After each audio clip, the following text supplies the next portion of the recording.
Janet Metzger, and I'm so happy to be here with you today. I believe there's no such thing as luck, but I do think 13 can be your lucky number.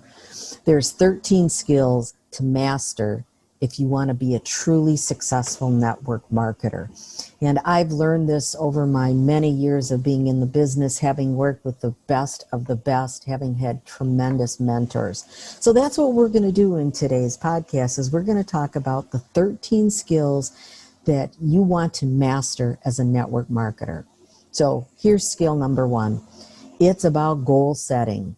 Well, it's not only goal setting, it's about goal getting. You see, network marketers really need to have a big, crazy goal. It keeps them focused, and it's so important during the times when you're struggling a little bit, it's a little lean, you're getting frustrated. And a crazy goal to me is something that is so big that you don't know how you're going to achieve it. It scares you a little, but it excites you at the same time, and it's going to keep you going. Going along with that, it's really important for you as a leader that you need to help your team set those type of goals. And you need to have those goals based on what they really want, not what they need. And where you're going to really win is when you know what those goals are and that you constantly remind them as they get frustrated or stuck, whatever the case may be. Of course, along the way, you're going to be setting and helping others set goals that I like to call mile markers. They're achieved along the way and you're working towards your crazy goal. So getting skilled at setting goals for yourself and for your team is huge. The next skill set that is important, very important, is relationship building. Not only relationship building, but enhancing your current relationships. It's changed a lot with the advent of social media. And what I see happen too often, and honestly, it's not just social media, but too often people go right to the close.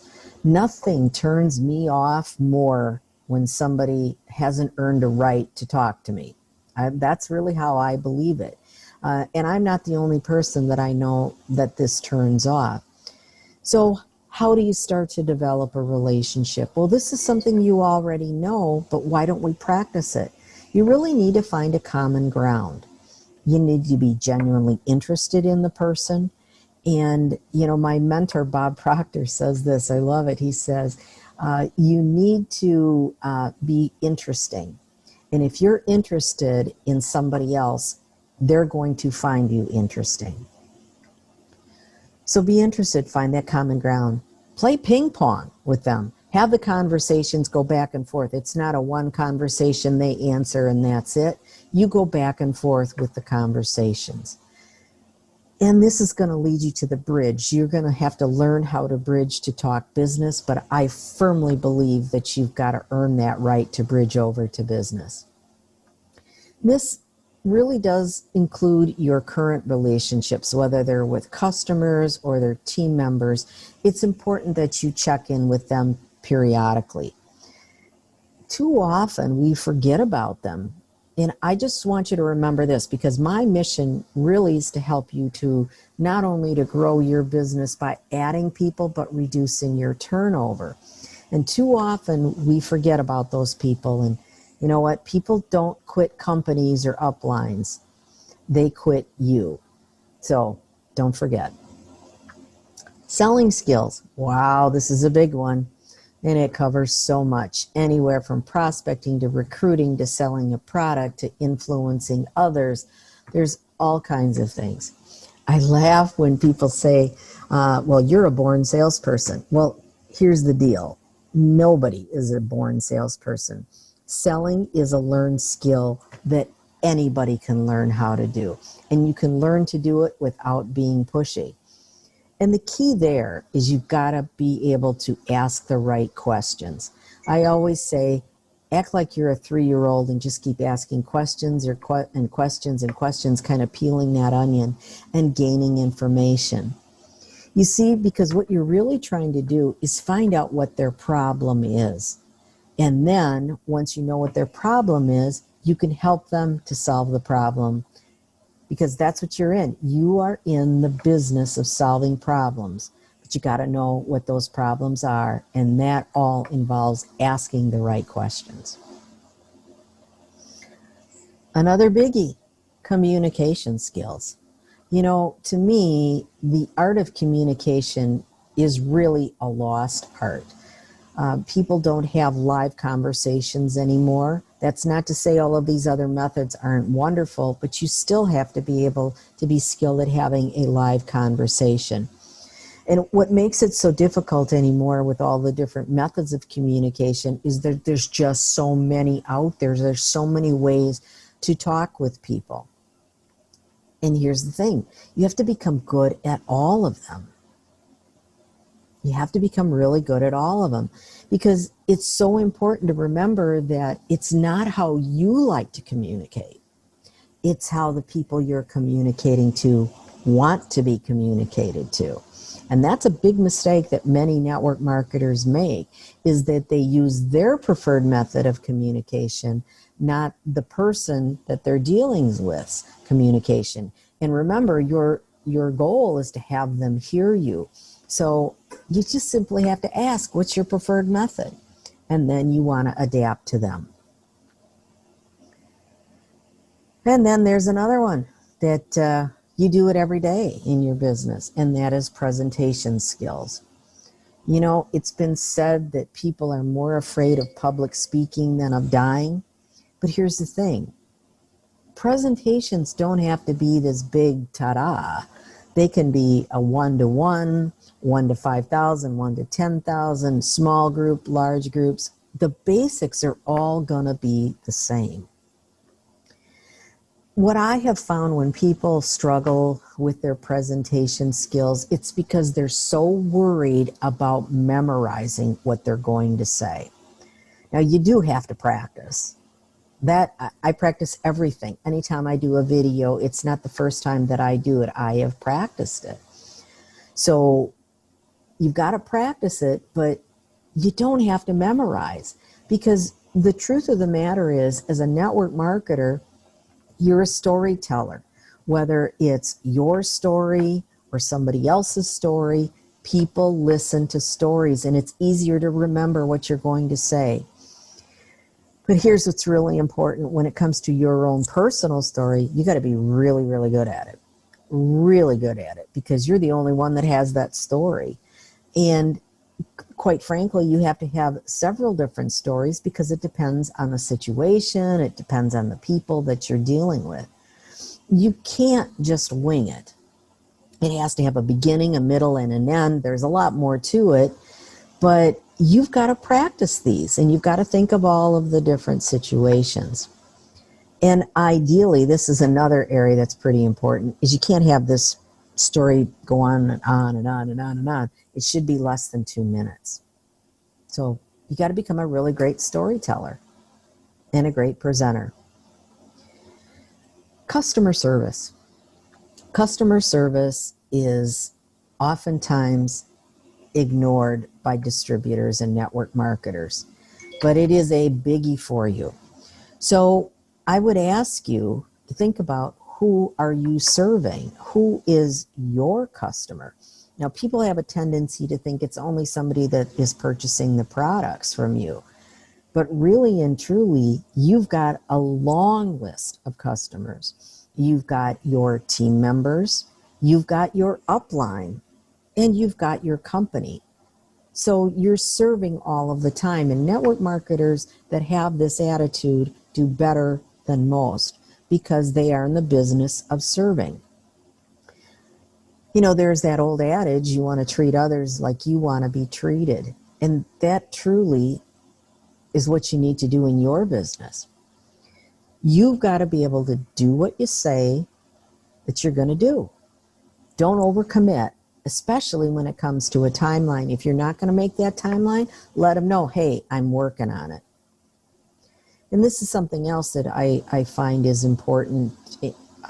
And for those that are successful in their business, they always set the standard right up front. They say, I'll get back to you in 24 to 48 working hours. Okay? If they get back to them earlier, they're a hero. You see, you don't want to be on call 24/7. Okay?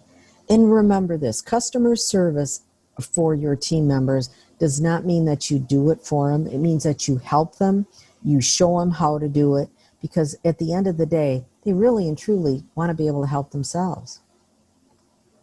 Another very important skill is you got to be organized. Sometimes people look at this as being time management skills, but I'm going to tell you, I don't believe there is any such thing as time management. You can't manage time. Everybody's got the same 24 hours, but you can manage your activities. And that's what you need to be able to do. You need to be able to stay organized to do this. Because you see, you're juggling a lot of things. In your business, there's a lot of things that you juggle. If you have another job, if you have a family, you've got your home life, your personal life, your leisure life. There's a lot of things to do. And I'm not talking about putting together a to-do list. I'm more about a to-don't list, to tell you the truth. I'm talking about making sure that you've got it on a calendar. I have studied firsthand with Franklin Covey. I live by that. Now, in today's day and age, I use an electronic calendar, but I believe that you've got to have one calendar for everything, for your personal life, your work life, your business, your kids' events. Everything goes all on one calendar. Now, you might be thinking, well, that's, I need to keep them all separate. No, you don't have to. And if you don't, here's what's going to happen. I've seen it happen too many times to people. If you don't have everything all in one place, you're going to miss something. And it's probably going to be something that's pretty darn important, and it's usually a personal commitment. I can think of a story where a person I worked alongside had 2 different calendars, and she forgot to pick her 7-year-old up at school because it wasn't on her work calendar. You want to have really strong leadership skills. And the larger your organization gets, the stronger your skill set must be when it comes to leadership. But you don't have to wait to develop that. You want to start practice being a leader right from the beginning, even if it's just you all by yourself. You want to be confident, because at the end of the day, people aren't going to follow somebody who's wishy-washy, right? You don't need to know it all to be a strong leader.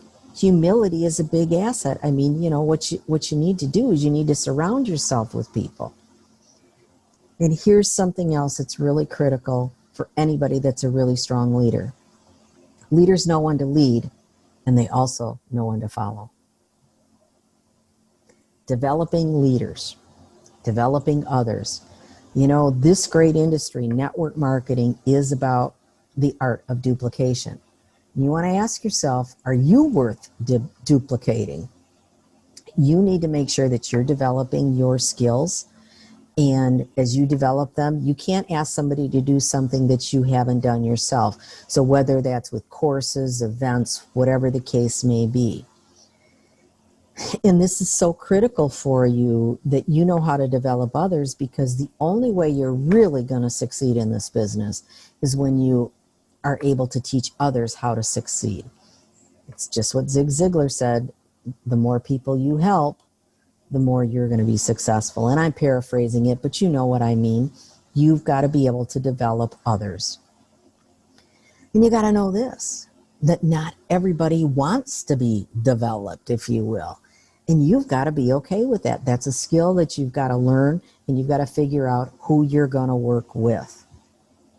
You see, you can't want it more for them than they want for themselves. And that is a trap I see so many network marketers fall into. And it's really important, when you're developing others, is that you have to know what they want and the why. That goes back to the goal setting. And you have to know, too, are they willing to do what it takes? It's not about sacrificing. It's trading time now for that freedom later. Next skill is recognition, and this is a skill that I believe is ignored way too much, but it's one of the best parts about being in network marketing. Not only receiving recognition, but my favorite part is giving recognition. Seeing others on your team on stage and being recognized, to me, is so rewarding. It's kind of like you're a proud parent. You want to find a way to recognize people at every encounter, not just the big corporate events or on a Zoom meeting, a team meeting, whatever, anytime you're having any sort of a conversation. So big or small, you want to make sure you're recognizing them.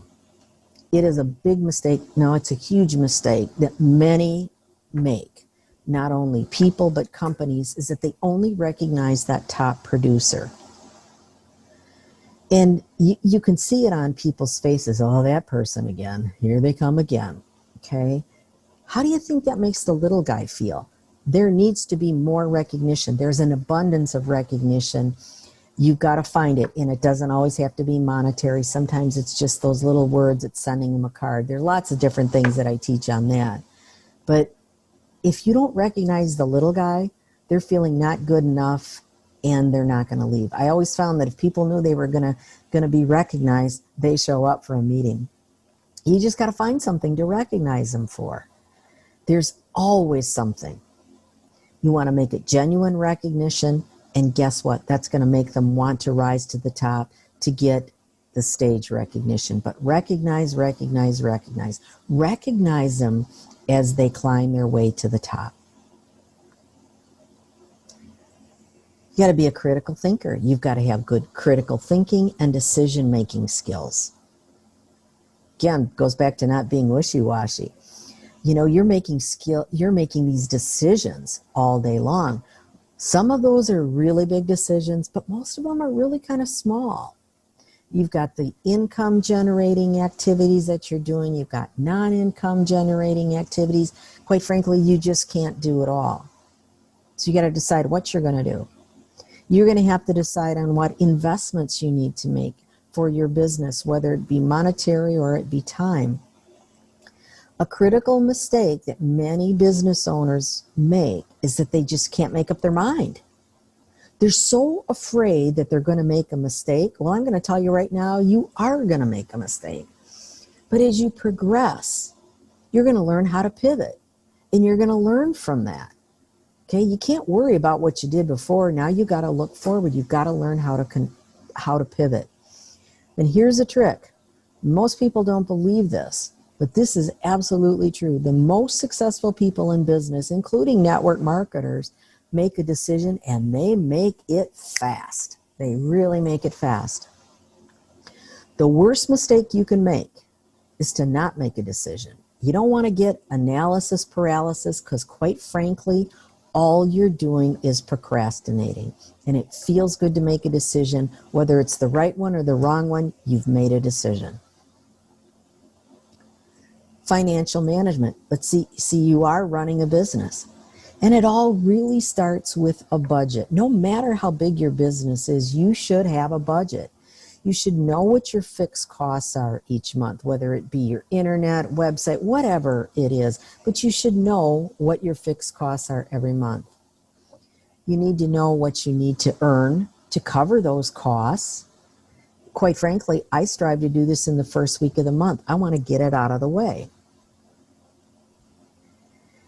You also need to determine your monthly allowance for your personal product purchases. I really do subscribe to the methodology of replacing. I'm not saying go into your cabinet and throw everything out. What I'm saying is if you run out of something, make sure that you're striving to replace it with something that your company sells. Okay, that's the best way to learn about the products. You know you need to be a product of the product, but just replace it. This is a great method to teach your team, no matter how long they have been with you, is to use the replace method, not throw it out. Here's a great thing. You can take that off your grocery bill. Okay, so it really should be just a wash. Don't forget, you've got a budget for your personal development, because leaders are learners. They will set aside a portion of their earnings each month, And when you do that, when you invest in yourself, you know that it's going to come back to you tenfold. And here's skill number 13, the last one we're going to talk about, and that is self-awareness. You have to learn how to become more self-aware. You have to know what your strengths are and where you have opportunities. And see, you don't have to be good at everything. You have to be aware enough of what you're not good at that maybe I should farm it out to somebody else. Another part of becoming self-aware is you have to learn how to become a better student. I've seen it too often as people climb up the ladder, they tend to become less coachable, less humble, and you need to continue to be coachable, and you've got to ask yourself, am I coachable? You've got to be aware enough that you need to set up some sort of a personal growth path for yourself, and you have to know, you have to learn that you can't know everything, so you want to start learning how to become active in joining mastermind groups, because that way you're surrounding people with other like-minded people, other people that have skills that might know of somebody else. But being self-aware is really, really important. Really, really important. So I know I went through those 13 skills fast, and man, there's a lot more to it. And in my membership site that I've developed for network marketers, I cover all 13 skills in depth. And it's all about you developing those skills. And in my membership site, honestly, it costs you less than a latte for a whole month, where you've got access to videos and lives, and all of those things are really focused on helping you to enhance your skills as a network marketer. You can even submit questions to me and I'll get those answered for you. You can find out more info on that at my website, coachjanetm.com. But I want you to know that you really do have the ability to achieve anything you truly want. It's just about developing the skills.